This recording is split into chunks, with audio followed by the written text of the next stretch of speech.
8 months after I walked out of my family's Thanksgiving dinner and blocked every number I'd ever known, my ex-girlfriend showed up at the intercom of my apartment building. She was 6 months pregnant. She said the baby was mine. I told her I needed proof. She agreed. The test came back 0%. Then I burned the last thing left standing. But you need to understand. The 8 months before that, I'd known my best friend since we were 7 years old. We grew up 2 streets apart, in Kitchener, played on the same hockey teams, went to the same university in Waterloo. He was supposed to be the best man at my wedding someday. I was supposed to be his. 24 years of that. That's not nothing. My girlfriend and I had been together for 3 years. We'd moved in together 18 months earlier. A 2-bedroom in a high-rise near King West. She worked in marketing. I managed infrastructure projects for a civil engineering firm downtown. We were talking about buying something together. Maybe a place in Leslieville, something we could grow into. We'd even started looking at mortgage pre-approvals. The night everything fell apart, I was supposed to be in Winnipeg until Thursday. The project we were wrapping up hit a snag. Flights got rerouted because of a winter storm, and my company booked me on the last connection back to Toronto Tuesday night instead. I didn't text her. Figured I'd surprise her. I came in around 11. The lights in the living room were on. I could hear music from the kitchen. The kind she plays when she's cooking for someone she wants to impress. My best friend's jacket was on the hook by the door. I've replayed what happened next more times than I can count. The way I walked down the hall. The way the bedroom door was open an inch. The sound before I even pushed it open. I'm not going to describe what I saw. You can fill that part in yourself. What I will tell you is that neither of them apologized. My best friend looked at me, the way you look at someone who's interrupted a work call. My girlfriend started to say something about it not being what it looked like. I laughed, a short, involuntary sound. Walked back down the hallway, picked up my overnight bag from by the door, and left. I stayed at the Delta downtown for 3 nights, didn't answer my phone, ate room service, watched hockey with the volume off. I thought maybe my family would react the way any reasonable people would. My best friend had been part of our lives for over 2 decades. My parents had loved him like a second son. My older sister had known him just as long as I had. Thanksgiving was 3 weeks later. He was there, sitting at the table. My mom had made his favorite spread. Tortilla, butter tarts, the works. My dad clapped him on the shoulder when he came through the door. My sister was laughing at something he said before I'd even gotten my coat off. My girlfriend wasn't there. Small mercy. She'd apparently gone to her family in Hamilton. I made it 40 minutes. My dad brought it up first, casually, like he was asking about the weather. Have you two had a chance to talk things through? By you two, he meant me and my best friend. Not me and my girlfriend. Me and the man who had been sleeping with her. We're not talking, I said. My dad sighed in that slow, deliberate way of his. He made a mistake. You've been friends your whole life. You're really going to throw that away? My best friend stared at his plate. My mom said he'd been going through a hard time. Stress at work. That he'd never meant for it to happen. My sister chimed in from across the table. You're making this into something bigger than it needs to be. I looked at her. He slept with my girlfriend, in my apartment.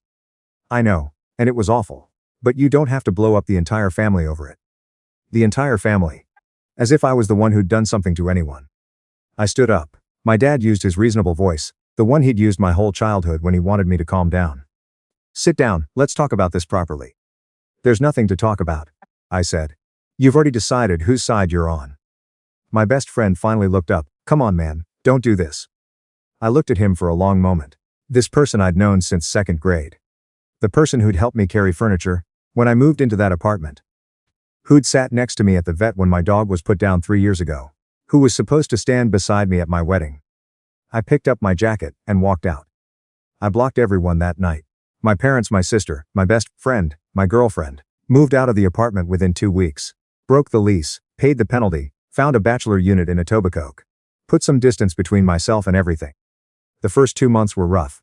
I won't dress it up. I was sleeping badly, eating poorly, working longer hours than I needed to, just to keep the noise down. But somewhere around month 4, I started to level out. Joined a cycling group, started doing weekend rides out along the Niagara Escarpment. Picked up a woodworking class at a community center on Tuesday nights. Something to do with my hands, something to show for the hours.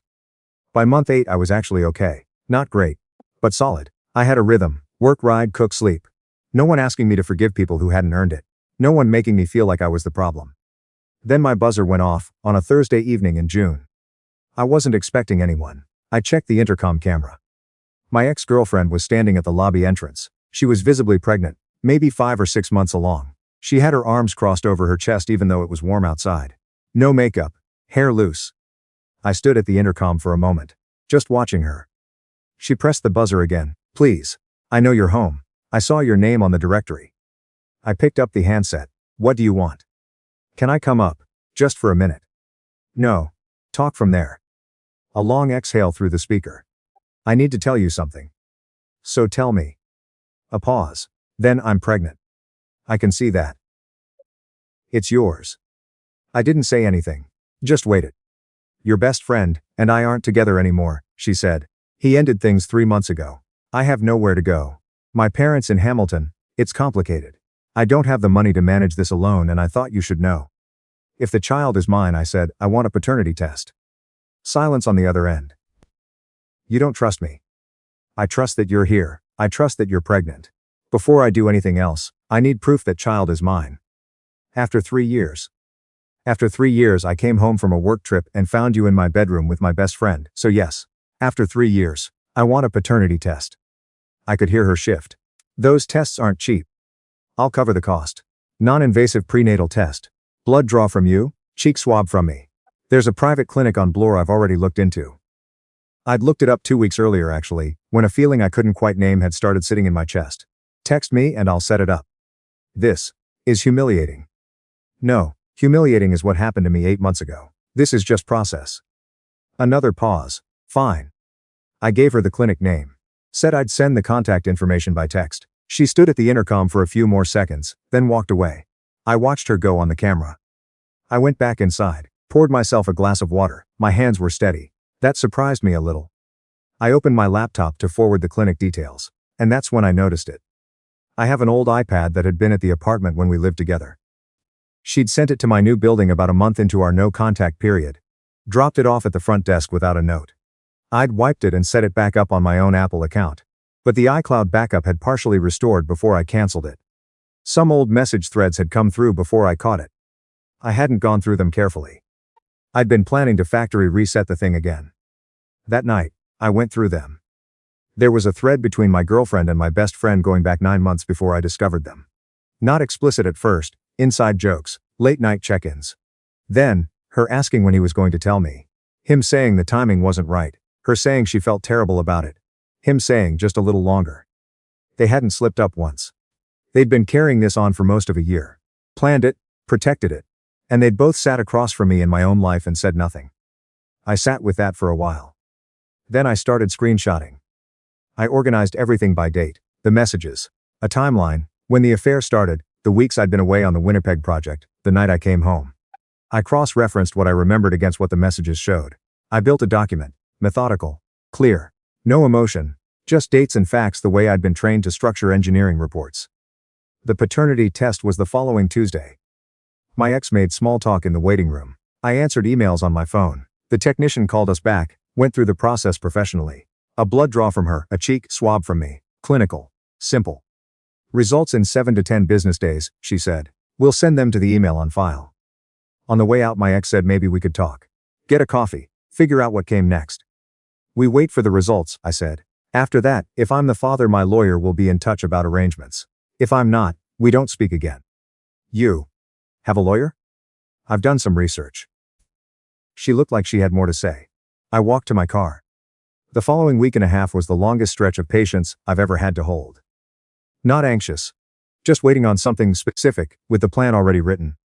The email came on a Saturday morning, 7:14 a.m. I was already up. Probability of paternity. %. I read it 3 times, set my phone down on the counter. Stood there. The first thing I felt was vindication. Deep and quiet. I'd known.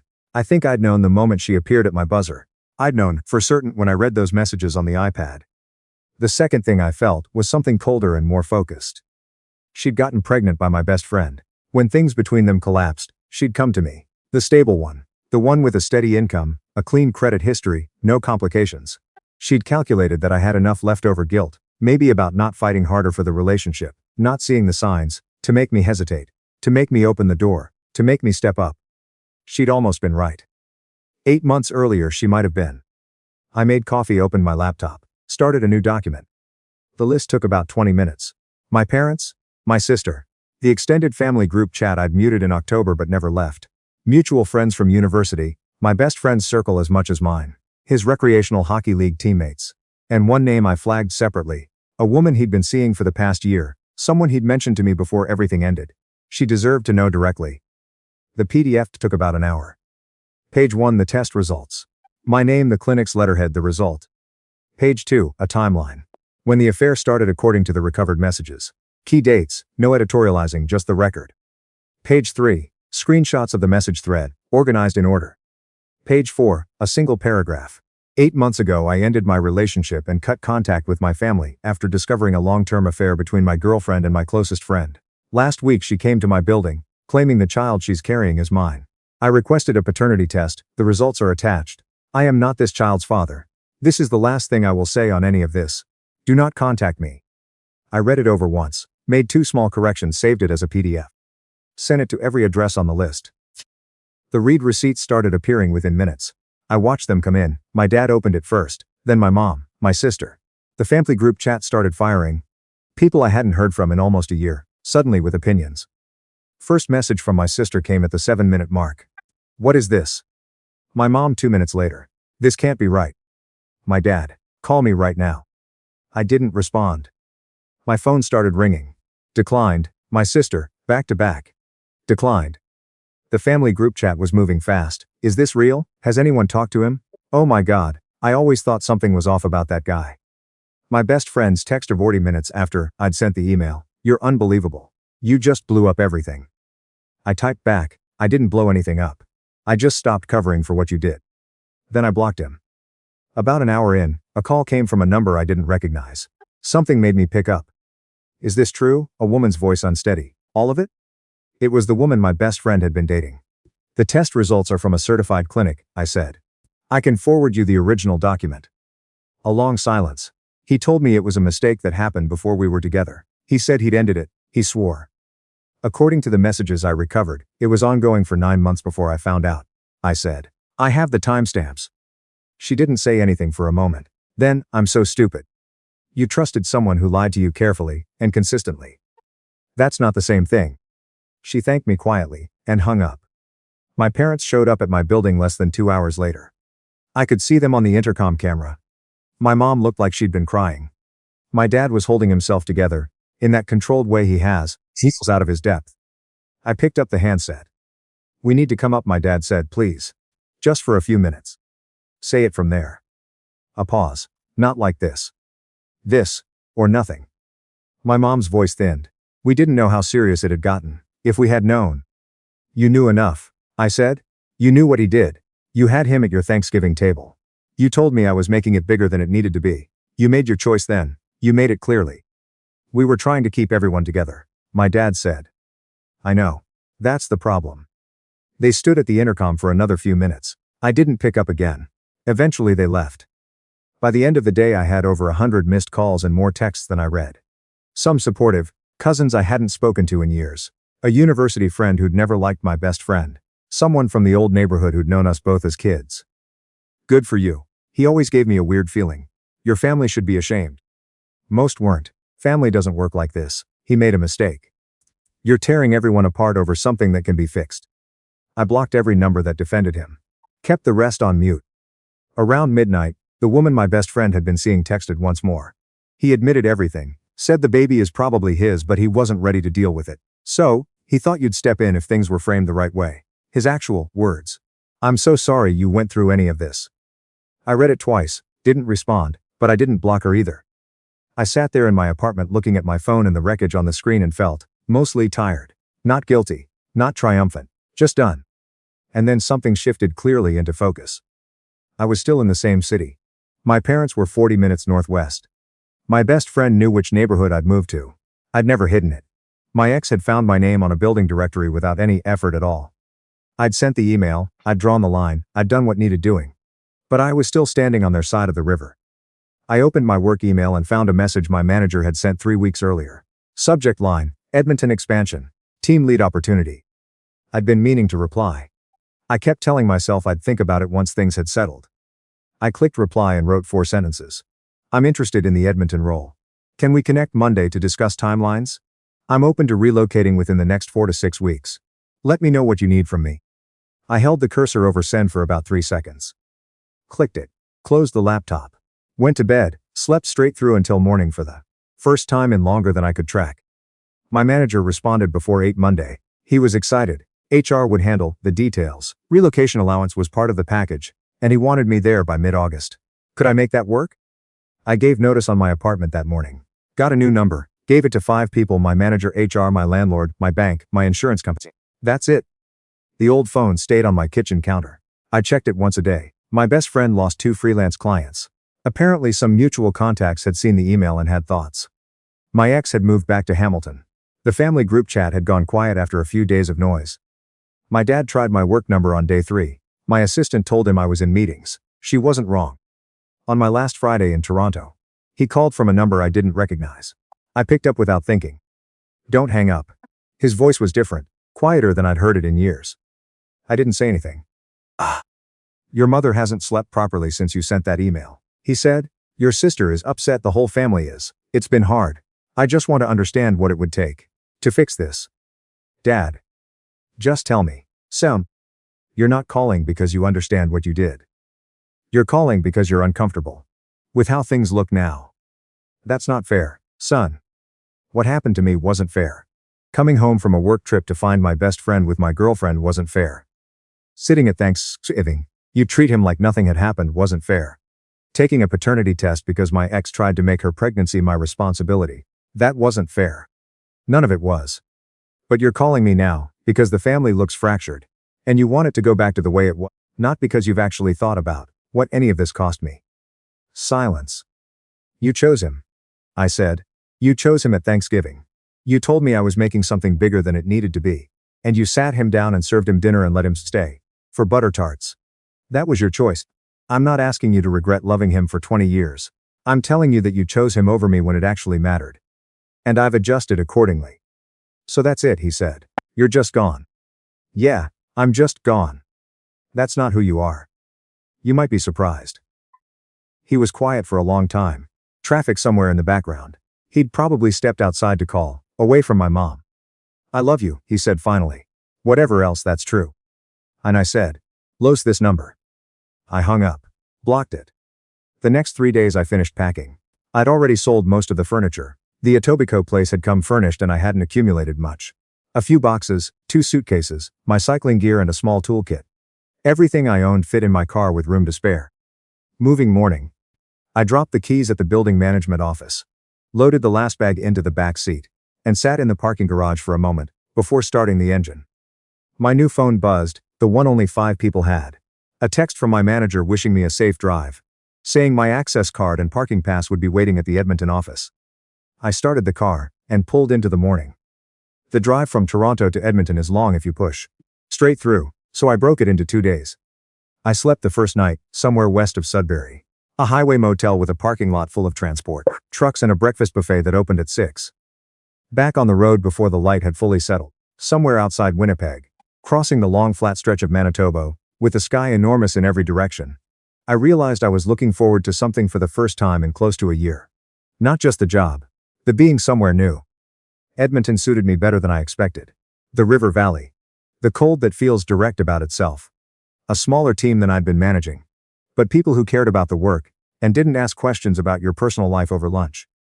I found a cycling community almost immediately. The people who ride year-round in an Alberta winter are a particular kind of committed, and I liked that about them. Saturday mornings along the River Valley trails. Sometimes pushing further out into the parkland when the weather allowed. About 4 months in, I went on a first date with someone I'd met at a group ride. She was a structural engineer, funny and direct, and completely uninterested in talking about feelings she hadn't fully worked through yet. I liked her immediately. She asked on the second date about why I'd moved from Toronto, and I gave her the short version. Best friend, girlfriend, family. Went no contact. Transferred here. She nodded. That's a lot to deal with. For a while I said, less now. Okay. And she moved on to asking about the project I was leading. And I told her. And we talked about bridge infrastructure for the next 40 minutes. And it was exactly what I needed from another person. She's my girlfriend now. We're planning a trip through the Rockies in the fall. A few days around. Jasper may be further north depending on the weather. One evening she asked quietly if I ever regretted cutting them all off. I sat with it, really thought about it. No, I said.